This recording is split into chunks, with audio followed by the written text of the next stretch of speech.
live from perched on the couch. Y'all.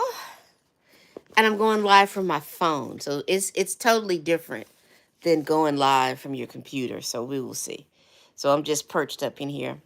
If you are offended because I am perched, let me know. But I wanted to go over because it didn't give me an opportunity to tell you why I was going live. But I just want to go over and to go over what my thoughts were about the Oscars last night. So don't have cable. So I didn't watch it. So I was the way I was watching it was as the clips would come out, and also there was I think there was a group from India watching it watching it live, and they would do their commentary. And so I was watching it I was watching it that way. So I was keeping up with everything. So let me pull up my information and hit that like button as you come in. I'd appreciate it. Let me go real quickly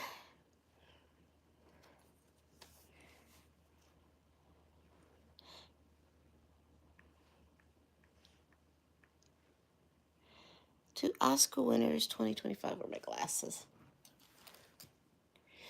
But just going over last night, and I was also on Twitter last night while the Oscars were going on. And I was just finding out, first of all, I will tell you that there was nothing that excited me too much about the Oscars last night. I will definitely be honest. I did not see there was no front winner or anything like that. Everybody that was up there, it was always in regards to kind of controversy. And is it just me?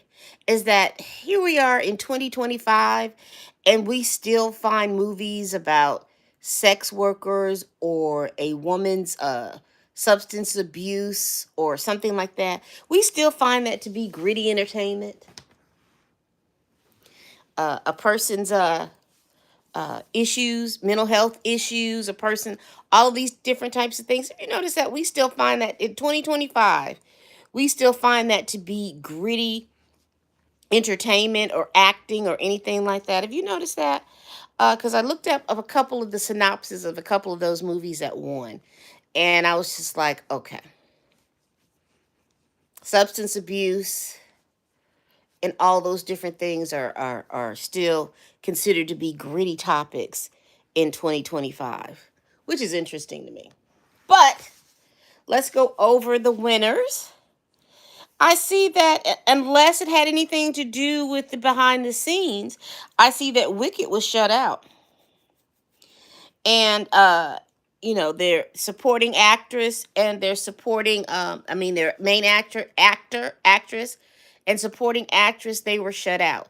I will tell you that I did enjoy the little montage they did, the singing montage, and I did like uh I like the fact that let me see. I have my issues with Cynthia Erivo, but I don't have the issue with the fact with her talent. And I do like how her and Ariana, as a singing duo, they sounded amazing. I will tell you that. I listened to Doja Cat, Lady, and Ray. I will tell you, and maybe it's just for the Oscars or whatever, but I I don't think that they rehearsed their vocals very much. Ray sounded amazing, and she put on a very good performance. I was impressed by Doja Cat getting up there and doing her vocals, but I wasn't overall impressed with her vocals. I would love for her to continue doing it because again, I think she gives me Lady Gaga type stuff, that if she continues, we will be talking about Doja Cat like we talk about Lady Gaga. So though I didn't I thought that her vocals were mediocre, I am encouraged that uh she has the ability to continue. So I hope she does more soundtracks. I hope she does more singing. I hope Doja Cat does all that other stuff. The Quincy Jones montage, It was decent. It's almost to the point now, and this is just the way I feel about that. I think that Quincy Jones, somebody should do a 30-minute to an hour like documentary or whatever, and they do the music and do just get someone like Patrice Rushen or whoever can do music. Get someone like that to do his tribute, because I just think overall, for how Quincy Jones has been almost like the glue of music since the doggone 1950s, working with Frank Sinatra, working with a whole bunch of things. Hey, everybody. Um, Working with Frank Sinatra, working with the Beatles, working with Michael Jackson, working with a whole bunch of stuff. I just think his tribute, there should be like a special on TV, and there should be a tribute for a special. And that's the way that I feel like that. Hey, Kinsley. Well, welcome for my first live from the couch on my phone. We're talking about the 2025 Oscars and what I thought about it.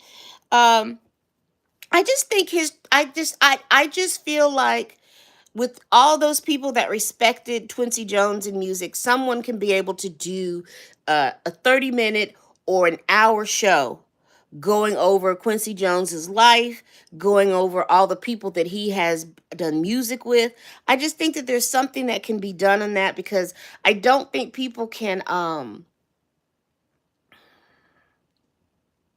I just don't see in the past couple of award shows where he's been honored, where I thought that what they did, because I should have seen some big band music. It should have been it should have been a montage about with him working with Frank Sinatra. There should have been a montage of him working with big bands. There should have been a montage of him working with jazz, coming up into the 80s where he worked with a lot of pop artists, particularly Michael Jackson. Uh I think his own music, no one sung any songs from the dude. Iconic album from Quincy Jones. You didn't see anybody. You didn't even see his goddaughter, Patty Austin. She wasn't even up there. Now I don't know how her health is or anything like that, but I'm just curious as to why it just seems thrown together. And like I said, for someone who has been in the zeitgeist of music and music history, I just felt like his tribute should have been better. I I think Queen Latifah, the song choice that they did for her from the movie The Wiz, um, I would have loved for them to sing "No Bad News," but then again, they had Wicked up there, and they probably wasn't going to do that. But I definitely would have. I thought she should have sung "No Bad News," but Ease on. I think she did "Ease on Down the Road," but that's okay. All right, I was going to get down to the winners, so here we go. So we had Best Picture. It was Honora.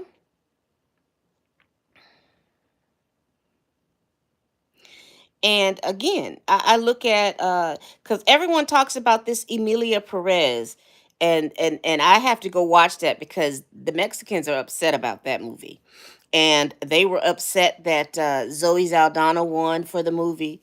Uh, I've got to see it because again, sometimes to get your foot in the door, it may not always be your best shoes. So hey, everybody.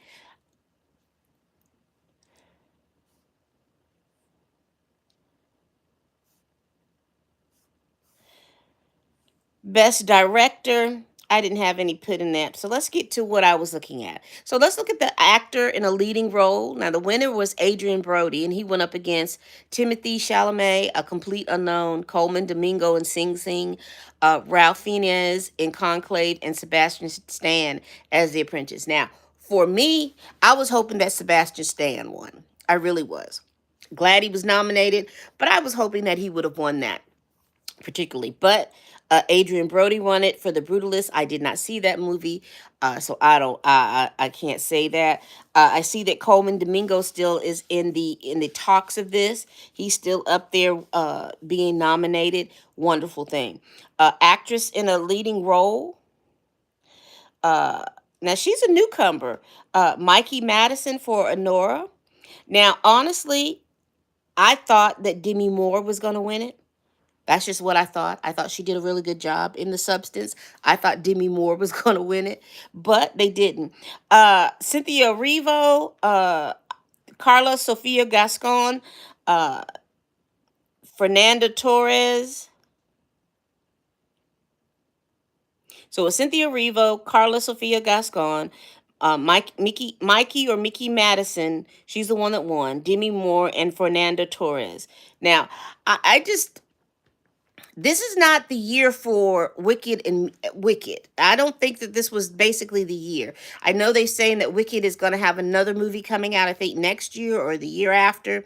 Maybe that's going to be their year, but it wasn't Wicked's year in front of the screen. I know that shout out to Paul, we're going to get to him, but I think his name was Paul Tasselback. He was the first black man to win an Oscar in costume direct.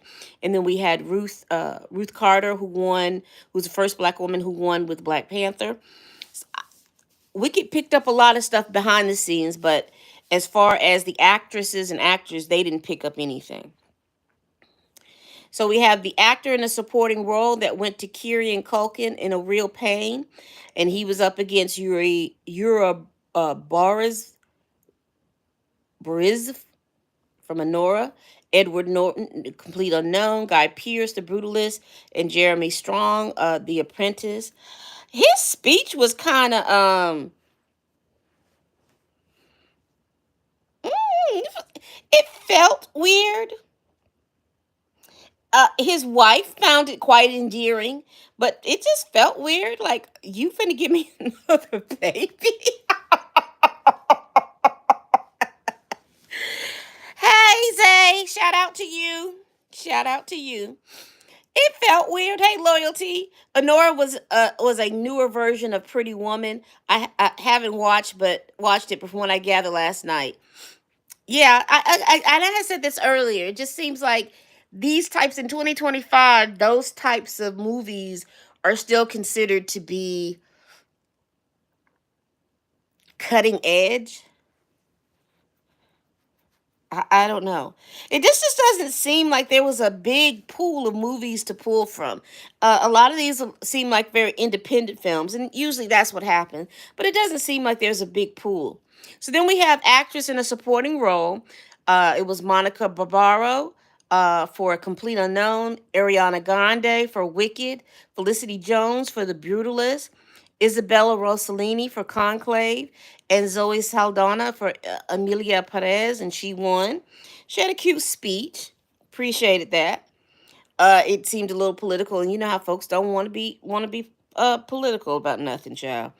But shout out to her again. She's another Marvel alum that was nominated for an Academy Award. Interesting. Adapted screenplay, it was won by Conclave. Original screenplay was Honora. So then we get to animated short films. You had Beautiful Men, In the Shadows of the Cypress, Magic Candies, Wander to Wonder, Yuck.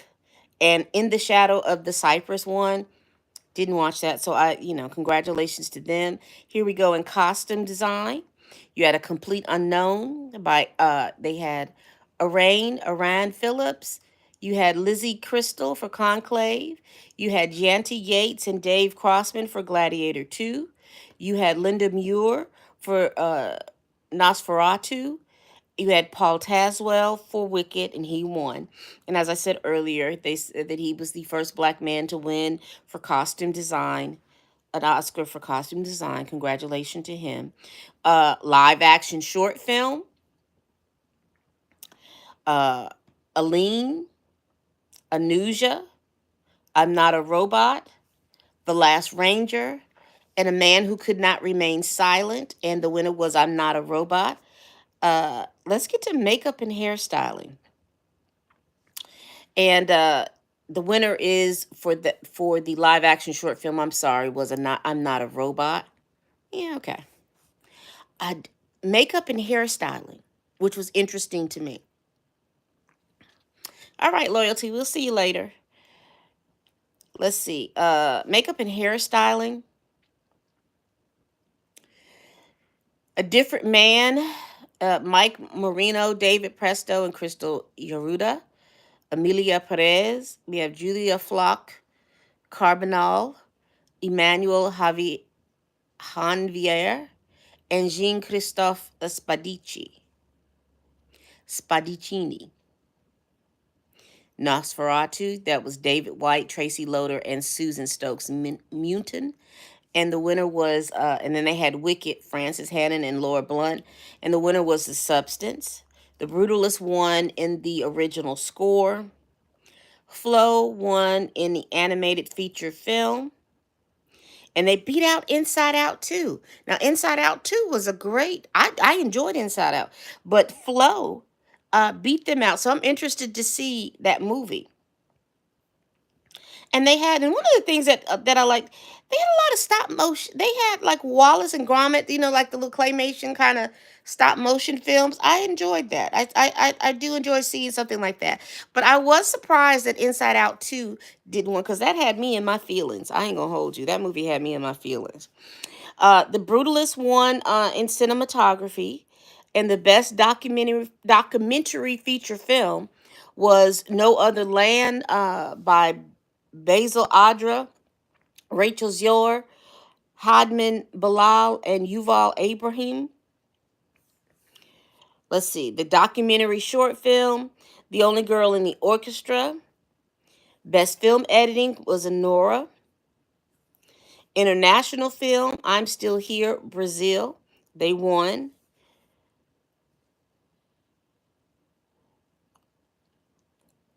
And here's what was interesting to me. Uh Original song, which was El Mal from Emilia Perez. It beat out The Journey from the 6888 by Diane Warren. And Diane Warren is big in writing lyrics and all that other stuff. Like a Bird from Sing Sing. It beat out another in its own movie, Mi Camino from Emilia Perez, and Never Too Late from Elton John. Uh, wow, they beat out Elton John. Okay. So Wicked had best production design, and like I said, Wicked won from behind the scenes. They didn't win for any of the supporting actor and actress, because they said that Cynthia Erivo, had she won, she'd been like the youngest EGOT winner, but she didn't win the Oscar this year. Best sound went to Dune Part 2. Best visual effects went to Dune Part 2. And that's pretty much of the winners. Uh, did Again, watching the Oscars, a lot of people I just weren't familiar with, and then a lot of the movies that were nominated, only saw a couple of them. The other ones I didn't see. But what do you all think? What did you think about the tributes, the music, the performance? What did you think about the host and the jokes and things like that? Always in those award show, I think the last award show where I thought the jokes always landed and they were good is when Trevor Noah would do the award show about a couple of years ago. I know he did the award show, the last award show. What was that? Was that the SAG Awards or whatever? I didn't I didn't have the opportunity to see that live, but usually when Trevor Noah does it, I seem to enjoy his deadpan humor versus Conan O'Brien. So I don't know exactly. I don't a lot of the jokes didn't land, and I think they played it safe. They did do a special shout out to the firemen who saved their homes. Ooh. I thought that that was interesting. I didn't have an opinion about it either way, and as they should, because they did the best they could for the conditions that they were working in. So shout out to them and all the fire department over there in LA. And I understand that South Carolina, north parts of North and South Carolina are burning the same way. They're dealing with wildfires. And that's something new, because usually when I hear about wildfires, I hear about it's always over in California. But it's interesting to know that over here in the southeast that there's dealing. So y'all, thoughts and prayers to those people up there, making sure that stuff. Let me see what else. Is there anything else? There's some political stuff, but I'm just not going to get into that. I may later get into politics at a later time, but I just like to keep my own politics straight to the vest. If you want to hear just some commentary every now and then, please join my TikTok. I do have Pam Entertainment TV over there, but I've used that more so as like my backup page. But I'm at PCarn if you want to join me over there at TikTok. Let's see. And I think that's it. So shout out to y'all for joining me as I talk about the Oscars. Just perched over here on my couch. I'm about to watch some YouTube videos from most of my mutuals to see what's going on. And if you are a member, I did a members only live this weekend. So go, and if you missed that, go check that out. I do want to do another members only live. So at the bottom of this video, y'all let me know what's a good time for you. Uh, is it sometime around this time to do a good live, a members only live? Because I really would love to interact with you all. Literally interact. Y'all come up and we talk and do all kinds of stuff like that. I'd love to do that. But y'all let me know what a good day and what a good time that would be. I'd appreciate that, because I was doing it Saturday or Sunday at 4 o'clock, and maybe that's just not the best time, but I'd need for you all to let me know what the best time is. And y'all can put that also on my community page under where I posted the lot that I was doing the lives. Y'all post down there for me when you think that that would be a good time to do that. I may be on here later on today, because we've got a lot of Blake Lively, Justin Baldoni news. I see that Blake Lively has hired a guy from the CIA, and we're seeing some effects, because I've seen all weekend where a lot of the content creators that are following or doing stories about Justin Baldoni and Blake Lively, we're starting to see that if they're leaning more, or if if it feels like they're leaning towards Justin Baldoni, we're seeing a lot of those sites. We're seeing people getting shadow banned. We're seeing people's videos being demonetized. We're seeing people's videos being is Blake Lively, is her CIA boo? Is he coming after content creators to silence content creators? Simply because if she wants to control the narrative, the only way that she can control the narrative is no one's talking but her. So is he hired to do that, to come after content creators? I see that the judge had on in her request to get phone records from 2022, told her no, that the phone records that she can have privy to are the people who are in this case, and their I guess their interactions between each other, and from a very finite point in time. Because why are you going back to 2022 like somebody was really thinking about you? Nobody was thinking about you at that time, so how's somebody conspiring against you? And she's like, I don't know why they'd want anything to hide. No one wants to hide. If you said that there was some kind of conspiracy to smear your name, that wouldn't have happened in 2022. To me, that would have been something to happen right after, let's say, the 17-point plan. So from that time until to August is a good time for you to have those records. I mean, if we're going to be fair. But for you to go back to 2022, child, please. We also see that the New York Times has put in their letter for the judge to review the initial lawsuit and the petition, and to see if they can get it dismissed on the basis of, there's a certain, was it 12B6, 12B6, um and they're having the judge to go through that lawsuit, and they're to go through that lawsuit to see if it meets that qualification to get that lawsuit dismissed under 12B6. So we're going to see if that's going to happen. We'll do another thing, because there's a lot of different stuff that's going on. Also, I am working on a video or a live to discuss the stuff that's going on with Sean Diddy Combs.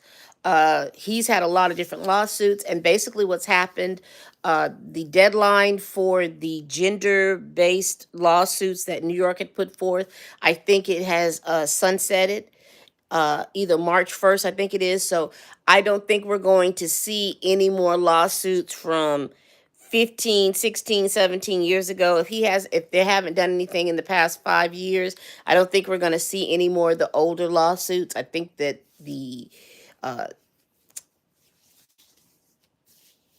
and so because of that, I want to now sit down and kind of go over all the different lawsuits very cursory, and we do a whole video, starting from when Cassie sued him, to now, because his court case in regards to uh, the Cassie lawsuit, the Rodney Jones lawsuit, and the you remember the young lady that said that when she went to Rutgers or something like that, and also the Don Richardson lawsuit, because those are the four lawsuits that I think that the feds are looking at, or have pulled and gleaned information to pull their case, and so they're going over that. I do know too that one of Diddy's lawyers has asked to be removed from the case.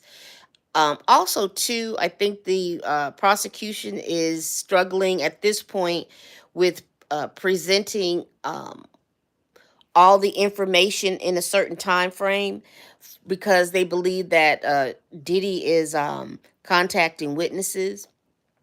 However, it looks like too that Diddy's team is fighting to see that possibly that the prosecution doesn't have a case, so they're going to be looking at some other different angles. But we definitely will discuss those different things as they come along.